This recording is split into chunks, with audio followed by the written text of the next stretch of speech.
everybody, it's Christina from Creations with Christina, and I'm back as guest designer for BlueMoonScrapbooking.com, and today I'm going to show you a project that I made using the Graphic 45 Halloween in Wonderland collection. You can purchase this over on Blue Moon Scrapbooking's website, and I thought I'd just flip through and show you some of the papers that are included in the collection.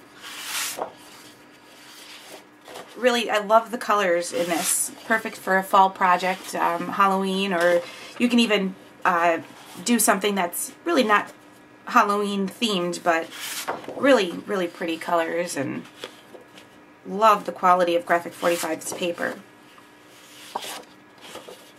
I love these stripes. I gravitate towards stripes. The back side of this has a spider web. This is really a nice one. It has a old kind of newspaper print and the black and white polka dots on the back. Little checkered pattern there, and then purple sheet. And there's also border strips that you can purchase, as well as a tag sheet that you can purchase as well. So here is my project that I did. It's a mini album, and I used the Melissa Francis, let me show you what that looks like. That's available on Blue Moon's website, Envelopes and Tags book, and I love this. This is really neat. It's kind of like, it's a vintage attic, and the quality of it is really, I love the paper. I'm not sure, I don't see what the type of paper it is, but it's really neat because at first I just put my paper, I covered all my sheets, and then I thought I wanted to make it more distressed looking, so I sprayed it with water, just misted it with water, and then crumpled it up, and then used some walnut stain distress ink to give it kind of like an old paper bag kind of feeling. So this is my mini album. In the corner here I used a Tim Holtz metal corners, and that's what they look like.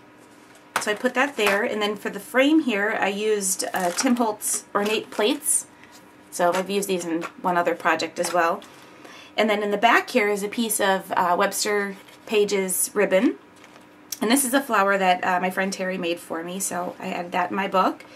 And then what I did was, on the sheets that had the playing card, the Graphic 45 paper that had the playing cards, I kind of cut them out and wrinkled them up and distressed them with the walnut stain, and then also used clear embossing powder on the top, but I didn't use a lot. I just kind of dabbed it so it wasn't completely covered in the embossing powder, but just dabbed here and there. So, and I'll just show you, let me pull the tag out. I did trim the tags a little bit because I added my,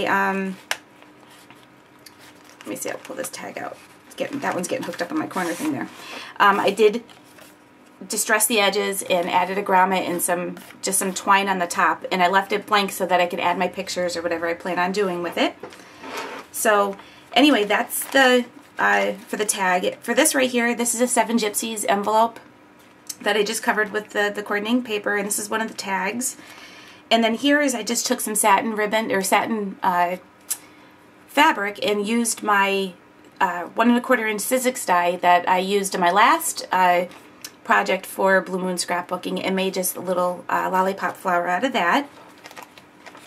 So I did have to trim my tag inserts a little bit because I added the grommets. So I only trimmed about 1/4 inch off of each side to get them to fit. This right here is a Prima flower, and I took a piece. This actually is one of the border strips that I used a brad to kind of give it a little pocket here that I could slip a tag or something down inside. And this is another piece from the border that I put on using a Tim Holtz tag or a pin holder there. And then for this page, I kept all of these pages very simple because I don't have my pictures yet, and I haven't really decided what pictures I'll put in, obviously. So, but this is another one of the playing cards that I did the same thing, distressed the edges and added a little of the clear embossing powder to it. And another Prima flower right here. This is another one of the tags, and I ran a piece of ribbon through it. These two pages right here are probably my favorite pages. This is the Tim Holtz film strip, the Alterations film strip die that I cut out, and that's the Alterations die that I cut out using the same paper that I used here. And again, I dabbed it with the walnut stain distress ink and then some clear embossing powder. And I used another one of the tags with the little black satin ribbon on it. And this here is the Melissa Francis, this is brand new I think to Blue Moon's website, Melissa Francis bags and tags. So I just covered the tag with the coordinating paper and then distressed it with the walnut stain and added just one of the little tags that are included in the tag sheet with a band that goes around that matches the paper from this side. So just kept this really, really simple.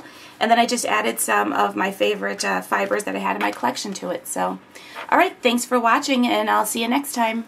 Bye.